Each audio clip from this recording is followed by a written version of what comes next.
Well, good evening, everyone. Thank you for coming. I really feel very special because each and every one of you I have a connection with, so I'm really deeply grateful and feel blessed. So, this evening, a talk about spirit of gratitude. How did it start? How did it come about? And what is it about? Well, first of all, the stories in the book emerged on paper in January 2016 when I went away on a 30-day silent retreat up in St. Bynoes in northern Wales, Clwyd Valley. And up there in that silence, and I mean, I've never been more silent than 3 minutes. 30 days is a killer. It really is. And you've got no TV, no radio, no emails, you can't read books, you have literally no connection with anybody in terms of communication. And even going for breakfast, lunch and dinner, you can't talk to anybody, you just look at them. And, you know, if you're lucky, one person might smile back. Because they're all in their own sauce, right? So that silence, after about, the first 3 days was the hardest. Really, really hard. And then it gets easier, but you go deeper into the silence. And at the end of 2 weeks, at the beginning of the third week, I was weeping. I couldn't understand why, but I was weeping. The silence was like, you know, it's, if I can give you a sense of it, it's like sitting at the bottom of the swimming pool, with water in the pool obviously, but you're able to breathe, right? And any excuses you make for all the stuff you've done in the past, and I'm not talking about murder and grand larceny or anything like that, I'm talking about small things, right? But still, all the small stuff hurts, and that all the excuses you made for yourself start to float up. And there's no one to make an excuse to. And it's that point that I realized that, you know, I'm speaking to God, but this is bizarre. How does this work? And I realized the idea that we're all made in the image of God, so we have a God particle in us. And that's where you have that connection. And it's in that silence that you get to know who you really are. And generally most people, psychologists will tell us, most people have 30 personalities. There's a story in the Bible about a man called Legion, who was so ferocious that he broke through. And the guy told me that Legion in the Roman army is 5,000 people. So you can imagine having 5,000 people in your head? Oh, okay.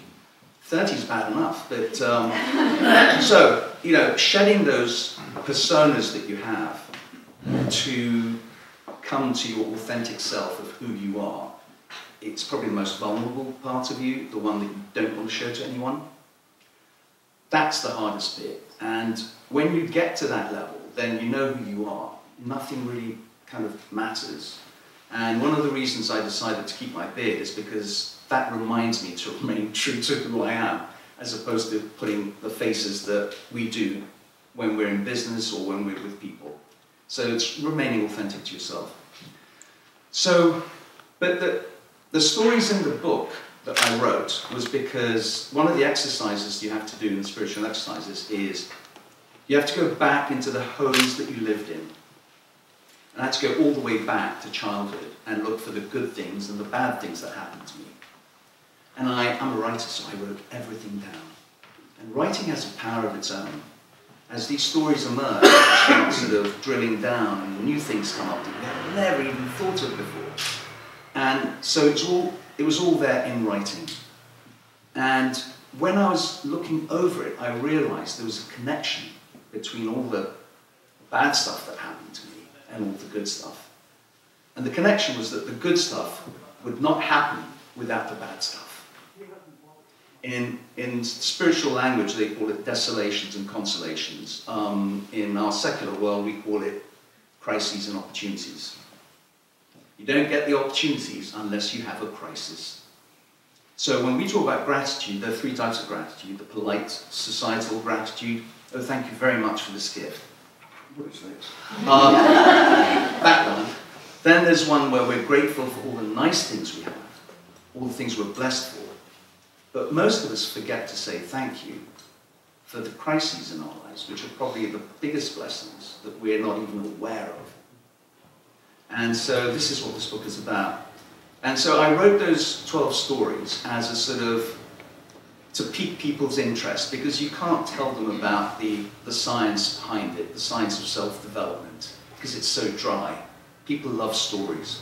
So I started with stories so I could draw them in to the material, and they would then be able to understand how it applies to them.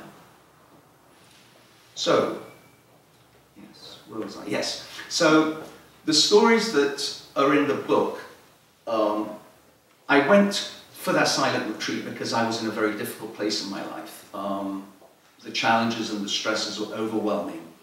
And I was in a litigation, which was primarily the cause of it. And so obviously the stresses of money and so on and so forth really get to you. And after a while, you're sort of freaking out. But you can't surrender. You fought too long. You can't give up. So surrender is not an option. So I had to look for another way. It was impacting me physically. So the doctor said to me, if you continue this way, you will not survive. So I had a choice. I couldn't surrender. I couldn't continue this way. I had to look for a third option. So I went to meet the man upstairs in North Wales, where he lives, with a huge amount of sheep.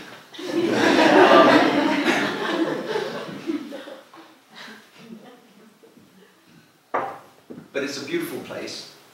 And in the whole process of doing this, I also spent an hour and a half walking the Welsh hills. And my God, do those hills exercise you? But in any event, the real story for me, my journey, started back in 2007, when there was a perfect storm in my life. It was a perfect storm of 3 unrelated events converging all at the same time in 1 month.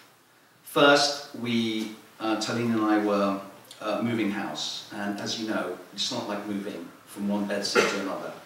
Moving house is hugely stressful. Yeah, you would know, Victoria, right? Hugely stressful, because you're moving stuff for so many people. And if you're downsizing, it's even worse, because now you've got to get rid of stuff, and there's emotional things attached to things you've got to get rid of, and then you've got to store some and take some to a new place. So there's a lot of stress moving and packing and stuff. So that was one. The second storm was, we got news that Talene's father had suffered a stroke, so we had to go and see him, and he was in a coma, and he died about a week later. So that was something we had to deal with, funeral, and then wills and so on. And the third one was, just as we got back, I had to go to have an MRI and a colonoscopy done. And in the process, I think it was during the MRI, they discovered a huge tumour the size of an eggplant sitting on my pelvis. So they shunted me over to an oncologist, and Talene was in the meeting, and the doctor said, you know, bone tumours are generally secondary cancer, and in 98% of cases, it's gone through your whole body, which means that you've got about 6 months to live. So we were kind of shell-shocked. It's like, whoa, this is not my time yet. And what happened was, we went home, and for 3 weeks I had to undergo tests for him to confirm that his findings were right. And those 3 weeks of thinking that this is my limited time I have is really, what's the word for it? That's when you really start to think clearly. And you realize the most important thing in life is not money, actually, it's time. Money is replaceable, time is not. And so few people know that. I didn't know that. And so what happened was, for 3 weeks I'd watch the sunrise over the Thames, and I'd go, how many of these am I going to see? Oh, that was a wrench. But 3 weeks later, I go back, and the doctor tells me that, the oncologist tells me that I belong to the 2%. My tumour is benign, not malignant, and therefore it hasn't spread around my body. It's local. They have to operate. The bad news is it'll take 6 months to recuperate. So I won't tell you anymore because the story's in the book, but yes, so talk about gratitude. I had a new lease on life. That is, that's a big ticket. That's like winning the lottery. Believe me, it's better than the lottery. So yeah, that was that started me on the road to gratitude and understanding what gratitude is really about. And so going to St. Bino's for that 30-day silent retreat was it's a journey you go on. But so why Spirit of Gratitude? Why have I called my book Spirit of Gratitude? Why have I called my business Spirit of Gratitude? Because I didn't want it to be about myself. That's the first thing. I didn't want my business to be George Jerjian. And most of the marketing people you talk to will tell you, you have to have your name up there. People have to know who you are. But actually, if you have a cause, that is even bigger than yourself. You have an even bigger universe to play with. And there are people who need and want to hear about this stuff and how to get over it. So, I decided not to listen to people. I decided to listen to myself. That's another thing we learn in the silence. Other people have ideas and opinions. Everyone does. But you weren't put on this earth to do other people's bidding. You know, tending other people's garden. You have your own garden to tend to. Your own purpose and mission in life. So, it's fine to learn it on other people's time, but don't waste your time. So, moving on, why Spirit of Gratitude? Because obviously I was grateful for what happened to me. But secondly, let's look at the word Spirit of Gratitude. I've always loved flying. I've always loved, ever since I was a kid.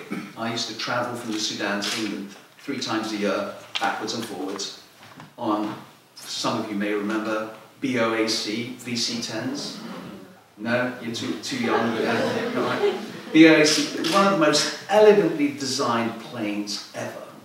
It was the most beautiful aircraft. And flying on it as a kid, I'd look outside the window over the clouds and I was in heaven. It was just beautiful, and seeing the plane banking on cities as you land, it was just magnificent, a great feeling. So I've always had an attachment to planes.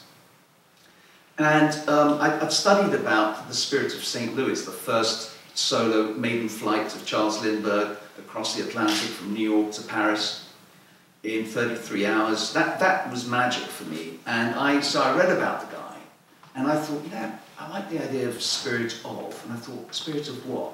And I obviously ultimately plugged in gratitude because that's where I was coming from. So I called it Spirit of Gratitude. But there is another layer of this, is that spirit has a lot to do with what I talk about. And this is something that I think we all suffer from, is control. We all have a sense that we need to control our lives. And you're looking at Mr. Control Freak, the rich hair. Right? This is the first version you're looking at. Okay? This is Control Freakery. Okay? But I think Charles is challenging me, but don't get yeah, I was bad. I was bad. So yeah, and this control thing was eating me up from the inside. Letting go is hard.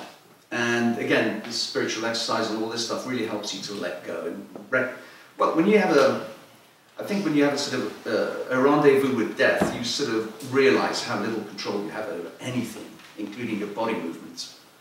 I was an invalid literally for 6 months, and so you realize all the power that you built in your legs are gone.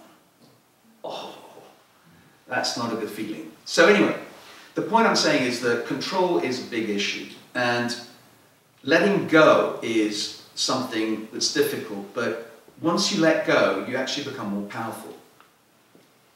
And here's the thing.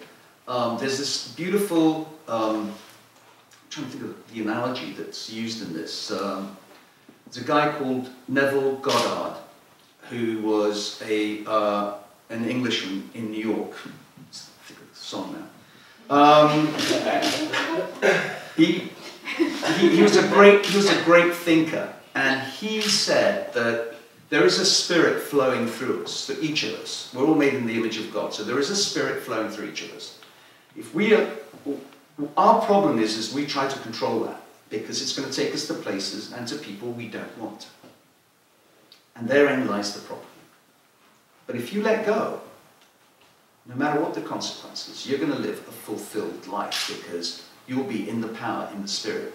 And I think the only other person who's really, well, two other people, the other person that comes to mind who really got this was Marianne Williamson. I don't know if you've ever heard of her. She's an American spiritual writer who, in fact, she wrote the words that Nelson Mandela's people copied, and he used it for his inauguration. It was called, our deepest fear is not that we're inadequate. Our deepest fear is that we're powerful beyond measure. We are powerful beyond measure. What stops us, we're afraid of how this will impact on, if you're a kid with your parents or with your friends. We're all afraid of losing, parental approval, sibling approval, friend approval, and that causes us to stop ourselves from flourishing, from emerging from the cocoon, as it were. And so, yeah, and I want to use this because this is really useful. One of the things that one of the things that people really, really want is love and acceptance. That's all people want. At the bottom of every struggle is that. And everything else is just camouflage on it, it's just decoration. People just want to be loved. And when you recognize that, it changes the equation in your business, in your social life, everything. And if you do that, if you allow yourself, if you release that control and let things be, you can do some amazing things. And, I'm still a work in progress, let me tell you. My phone, can I have that? Just a sec. There's one here for those of you who are practicing Christians, and even those of you who are not. There's a quote that, this is in the Gospel of John, 14:12. Gotta sound like a preacher. In all truth, I tell you, this is Jesus saying, these are his words, nobody's paraphrased them. In all truth, I tell you, whoever believes in me will perform the same works as I do myself. Really? Gets worse. And will perform even greater works. So, whether you're a Christian or not, that's an incredibly powerful comment. Because that tells you that, as I remember Jesus did some miracles. Yeah? He did some incredible things. And he's saying we can do what he did and we can do even more. That's actually quite staggering. And the only thing stopping us from doing that is our own self-limiting beliefs. Our own low self-esteem. We can actually do so much more if we believe. Now, which takes me to the next point, is what is the significance of gratitude? Okay, it's not just about a feel-good thing. It opens up your mind, your thinking mind. Now, there was a guy called Martin Heidegger. He was a German philosopher. And Martin Heidegger did some studies on thinking and thanking. And thinking and thanking have the same Proto-German root, the word. It's interesting, isn't it? Thinking and thanking actually dovetail. This is a phenomenal concept that nobody actually recognizes. And so this thinking and thanking, he was saying that gratefulness is the pathway into thinking. Gratefulness is the pathway into thinking. And the reason is, if you're not in a grateful state of mind, you're not thinking right. And I'll explain to you why. In our society, the concept of death is poo-poo. People just don't like to talk about it. You know, he passed away.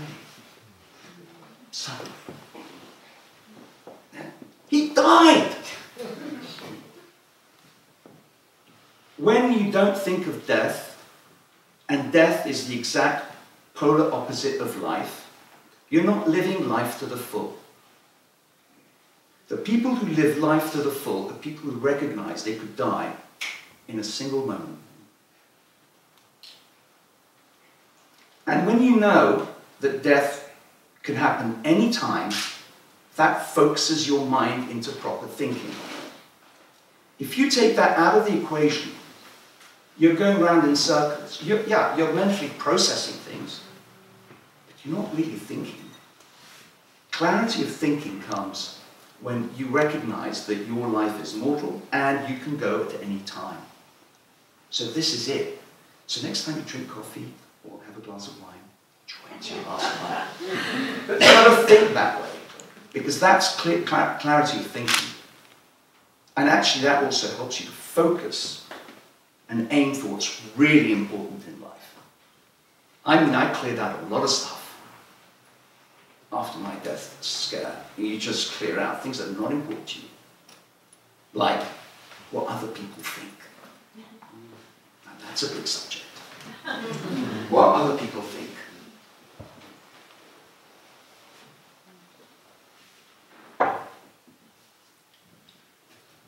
We care so much about what other people think. But the reality is, people actually don't care about you.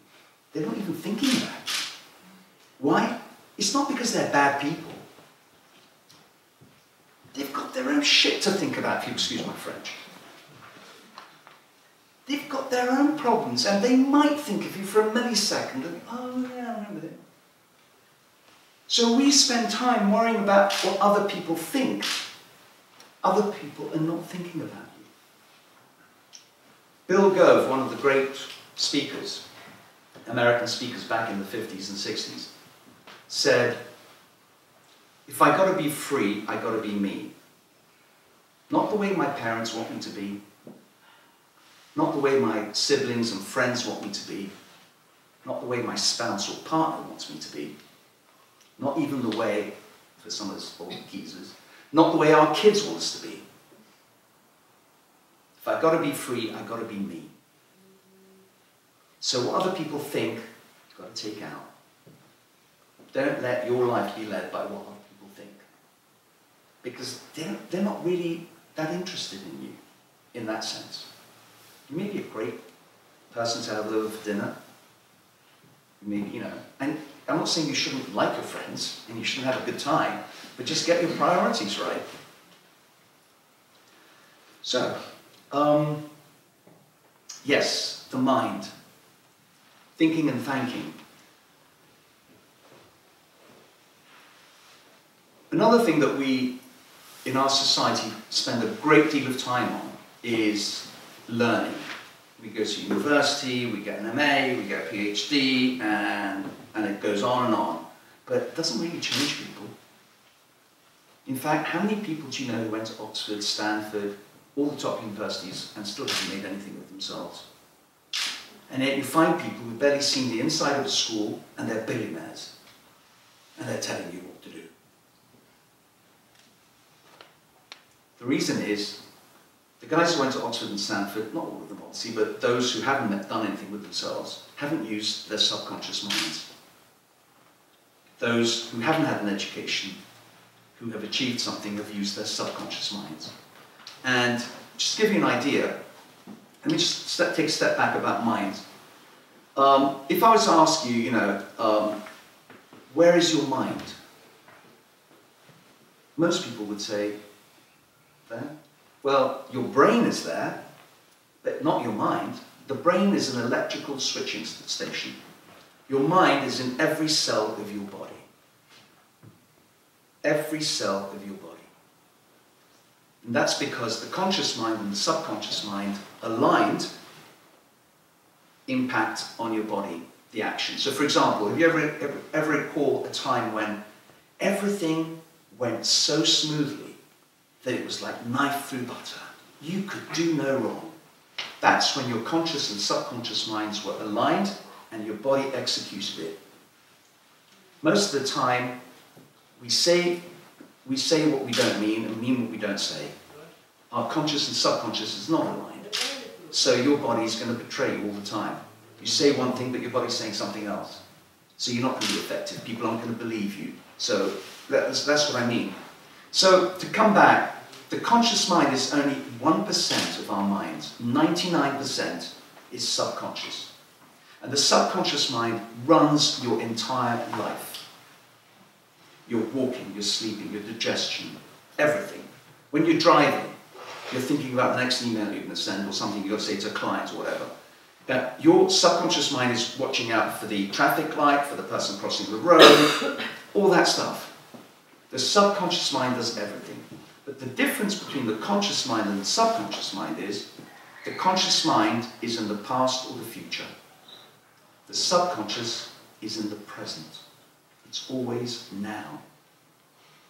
And you need to live in the now, to be grateful in the now, so that you're thinking. Now, I'm not saying that you don't plan, but just don't let it overwhelm you. You plan and you leave it, because those plans will change. So, coming back to the mind, you need to have a picture in your mind what the mind is about. And most people don't have a picture in their mind about the mind because we don't have a picture. And I've just given you one. There's a conscious mind, subconscious mind, and a body. And recognize the alignment of that. That's the picture. If you hold it in your mind, you understand how this operates. So, we're nearly there. Right, I'm just going to, I know, Anthony has, I've got to read this. This is a chapter on self-help, no, self-image, close. Self-image.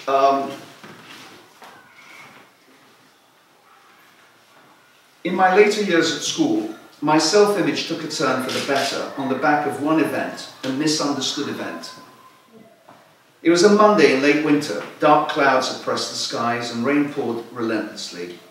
Everyone, including me, looked miserable. I had just finished lunch and went to my dormitory to look for my Marlboro cigarettes so that I could have a smoke in the tennis shed. I looked under my bed, found the pack, opened it, it was empty. I cussed under my breath. Just then, John Norman, the largest and strongest boy in our class, and possibly in the school, who was also a formidable rugby player, came to my cubicle and said, "George, do you have a fag?" I put brackets here, English slang for cigarettes. And I responded, "Sorry, Norm, I've run out." "You're such a liar, George," he said. "I know you have some hidden away." "I don't have any, so just leave me alone," I said, irritated. Norman refused to back away. He kept pushing me again and again and again. Mondays were never my favourite days, and I was also on edge. I don't know exactly what happened, but as memory serves, I turned my body to the right, and suddenly, out of nowhere, I lunged at Norman, and I landed a right fist on his face. I saw Norman's body go flying backwards about 20 feet. I watched in horror at what I had done, and the impending consequences.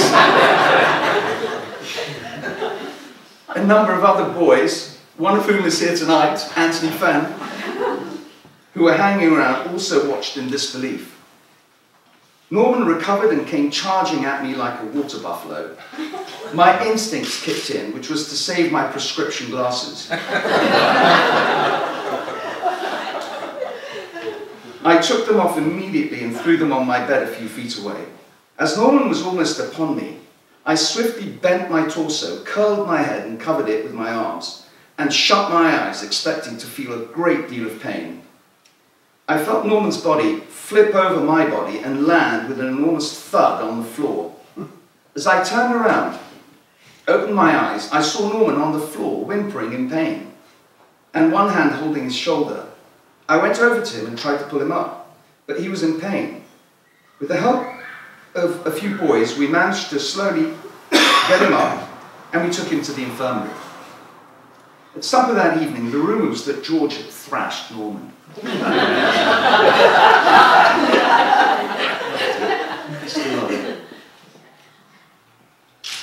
And the evidence was Norman's left arm was in a sling. The whisper from ear to ear was, "Don't mess with George." All eyes were on me, and the eyes betrayed respect and fear. Although I tried not to show it, my heart and mind were surging with pride and power. What was strange for me about this event was that I now had an enviable reputation, which I must say I enjoyed and milked it for what I could. And with my surprise victory over John Norman impacted my fellow classmates, they saw me differently after that incident. And that changed how I saw myself. Although I was an unconscious competent in the arena of reputation, I had read Machiavelli's The Prince, and I knew I now had an edge, and I confess I did use it to my best possible advantage. In hindsight, I recognized the experience was a clear fingerpost for me to pursue a career in the field of communications, such as marketing, PR, journalism, writing, and public speaking. However, at that time, the image I had on the outside did not correspond to the image on the screen of my mind. I did not feel like a true victor. At that time, I knew I had defeated John Norman by pure chance, not by physical strength. Therefore, my internal dialogue did not reflect the image that others saw of me. As an adolescent, victory by luck or stealth did not feel like genuine victory. Today, I know better. And thank you.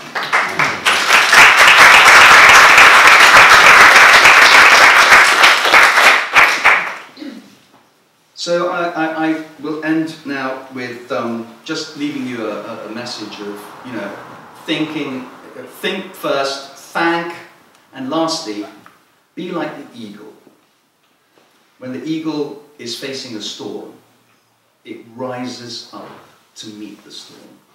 And it uses the winds of the storm to raise it above the storm, where there's calm. And there it can prepare to see the opportunities that are opening up for itself. So, think like an eagle. Thank you.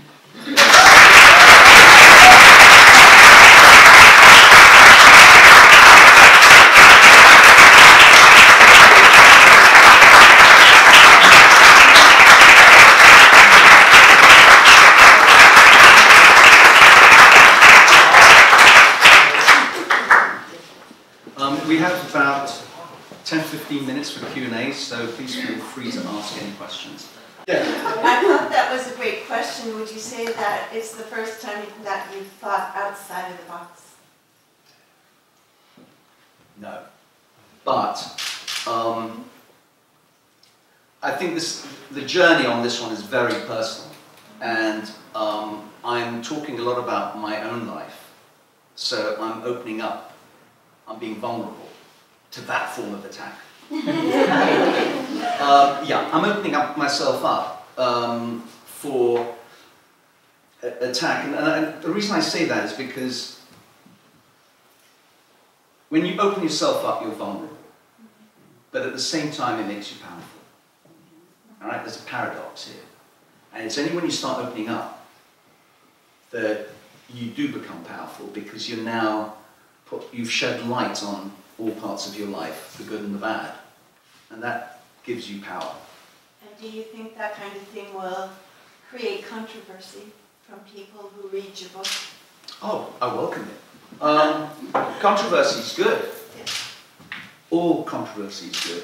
The reason I say this is because, take Charles Lindbergh. He was called a fool. He was called a fool for thinking that he could fly across the Atlantic.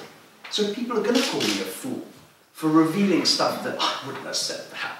What a dumbass. No, I don't care what people think. I really don't.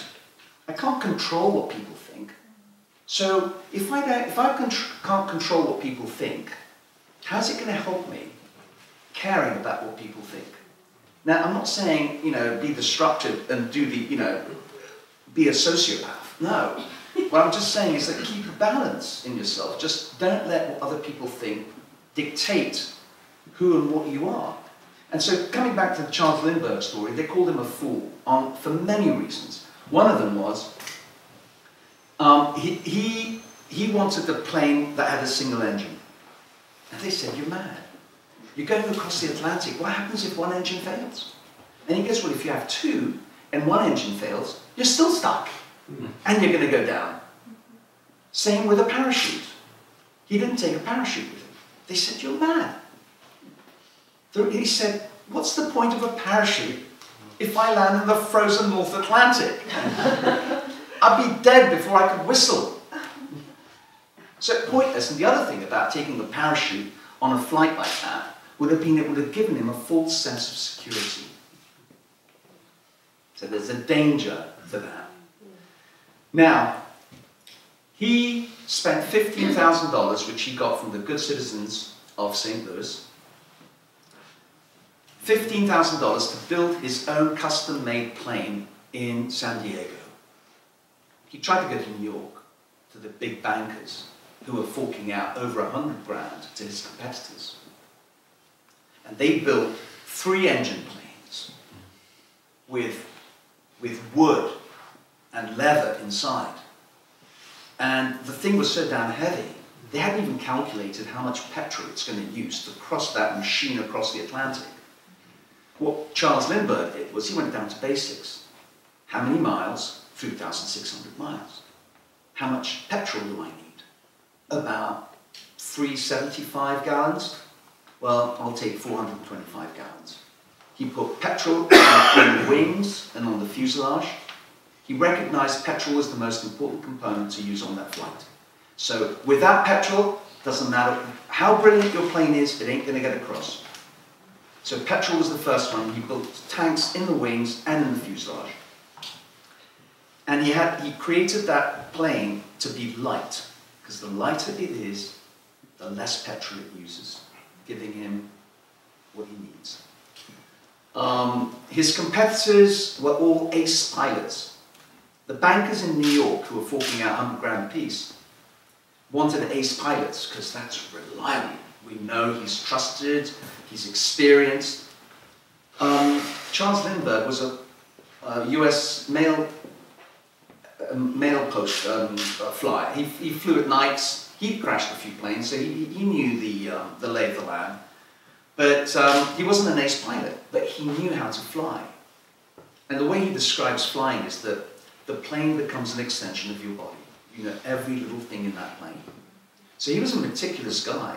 He designed his own plane, and the people who funded him were a banker, an insurance broker, and a press baron in St. Louis, Missouri. And the reason they funded him was because he gave them flying lessons. Networking is very important. Okay? And they gave him money. In fact, when he was almost giving up, they said, no, you've got to keep going, we'll give you more money. So yeah, they supported him, and he knew his plane. He spent 3 months in San Diego building that plane with the engineers. He flew it to St. Louis from San Diego, so he flew it through rough weather and everything, so he had an idea of the plane. And then from St. Louis to New York. By the time he set off from New York to Paris, he knew that plane. As he said, it was an extension of his body. And one of the books he wrote was called We. That means the plane and him. It was we. It was an emotional connection. And the thing about the plane that he said is that you can't,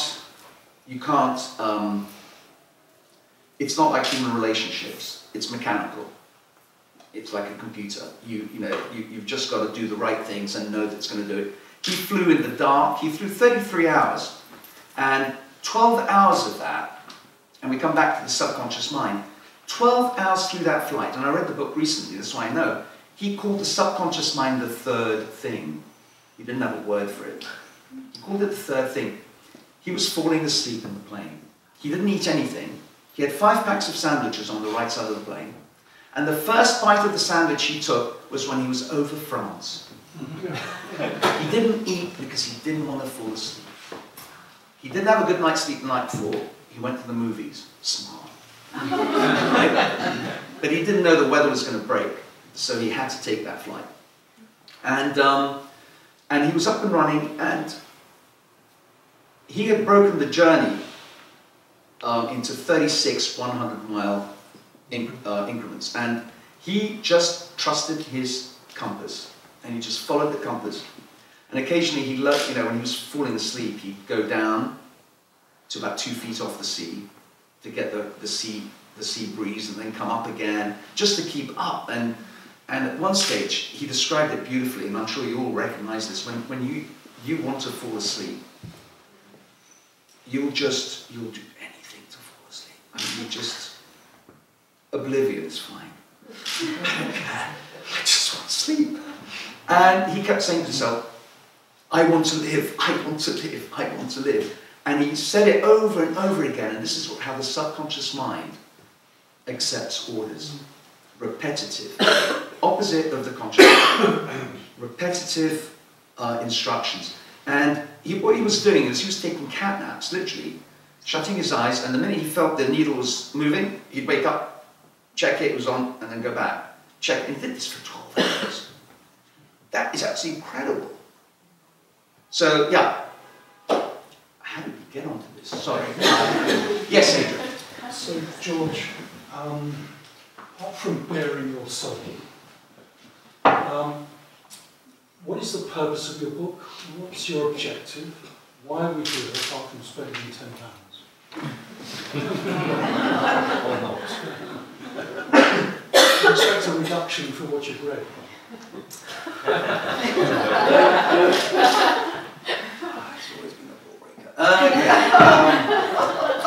Adrian. Okay, to the crux. Why did I write the book? When you ask a question like that to a writer, you have to understand that the answer is going to be, writing is a compulsion. Alright? Most of the books I've written are a compulsion. Writers write because that's what they know how to do.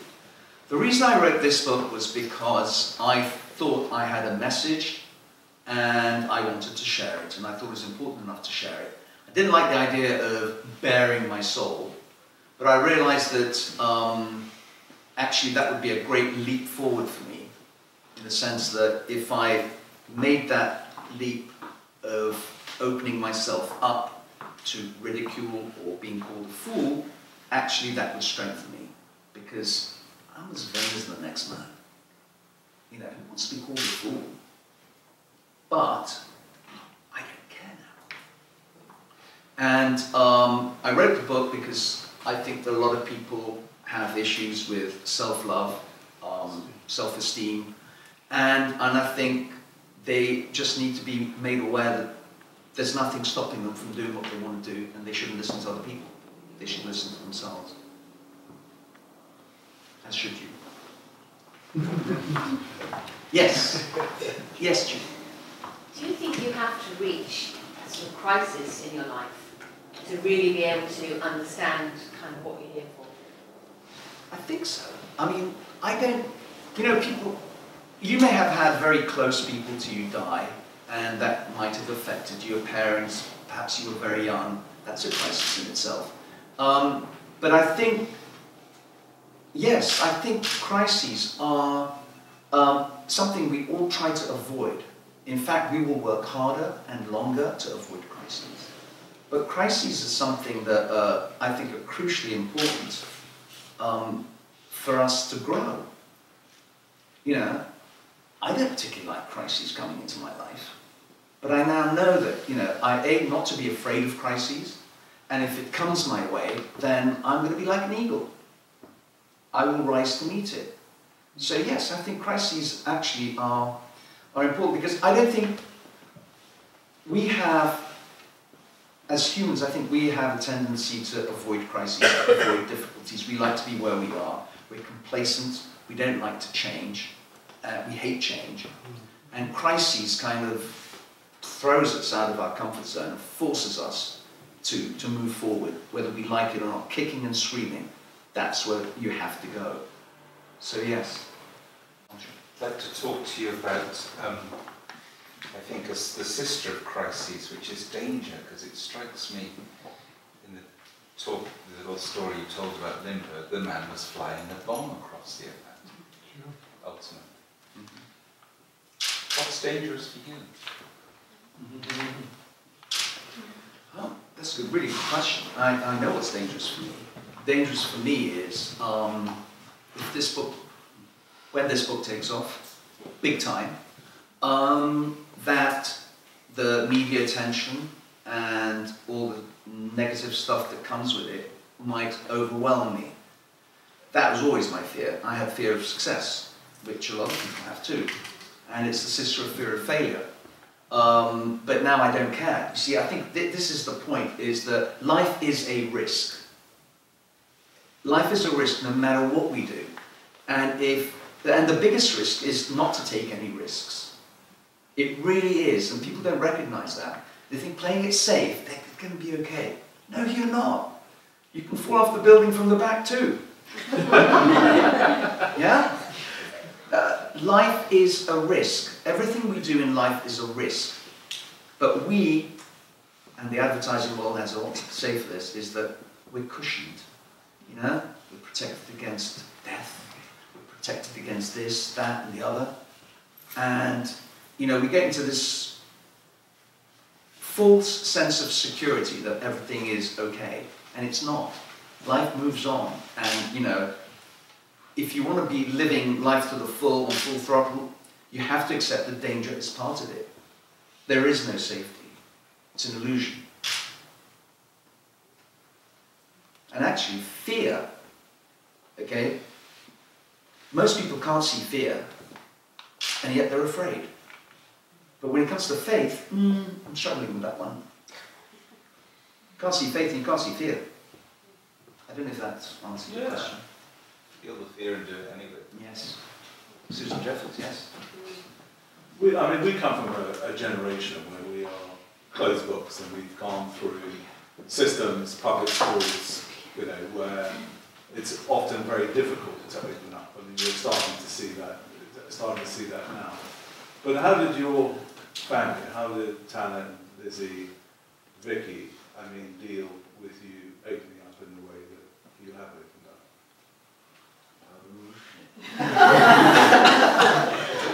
Well, this may come as a total surprise to you, but I'm going last in the family here. They were ahead of me. I don't know if it's the female thing, but I've always been very closed, very guarded.